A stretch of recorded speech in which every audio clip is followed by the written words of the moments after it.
You know, some of us, there are certain things we can't live with. We see it happening, it doesn't matter where it is in the world, but we have seen things like this happen in the past, and we're not willing to live with it anymore. One case is Gaza.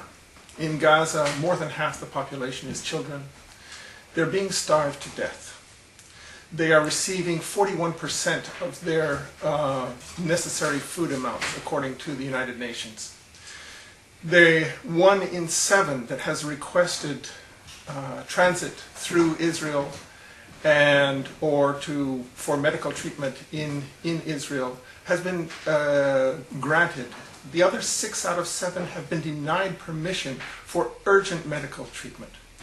Gaza is an area less than 100 square miles, yet it has a population of about 1.5 million. Most of them children. And it's cut off. It's completely cut off by Israel, supposedly in order to put pressure on Hamas. Well, it's not working. It didn't work in Iraq when we declared sanctions there, and more than 1 million people died.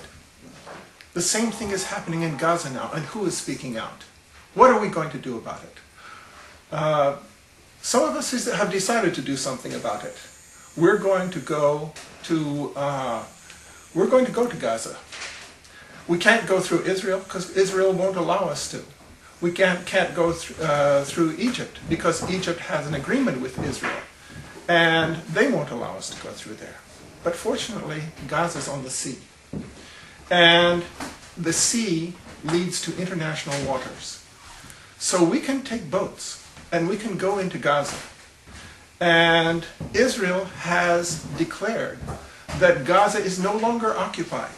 Therefore, why would they complain if we go to Gaza and don't go through Israeli territory? It's true.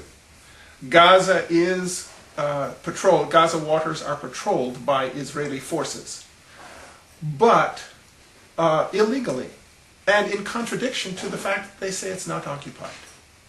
The siege of Gaza must be broken, and we have to break it. We have to get food, medicine, fuel, clean water. All of these things are being denied. Gazans are suffering from malnutrition because of this. This is inhuman. It is not making a bit of difference to Israel's ostensive objective of putting pressure on Hamas. It's not working. It didn't work in Iraq for 10 years when we imposed sanctions. It's not working in Gaza. It won't work in Gaza. This is only creating misery and death for innocent Palestinians. So some of us, priests, rabbis,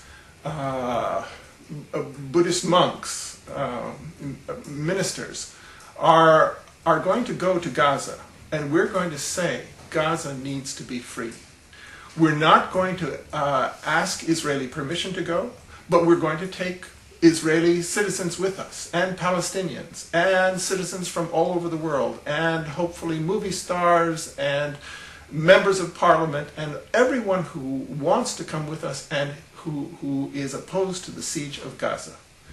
So we're going to act in the same way that Gandhi did when he defied the British ban on salt and made a salt march to the sea.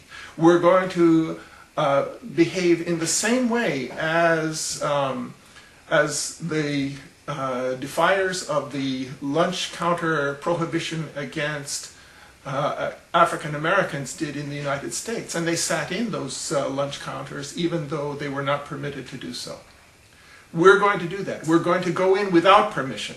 We're going to say that Gaza needs to be free, that Gaza needs to have access to the outside world through international waters.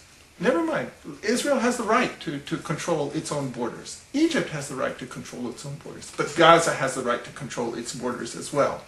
And we are going at the invitation of the Palestinian people in Gaza. We hope you'll come with us. We hope you'll support us.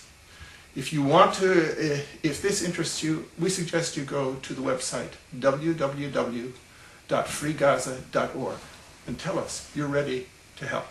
Thanks.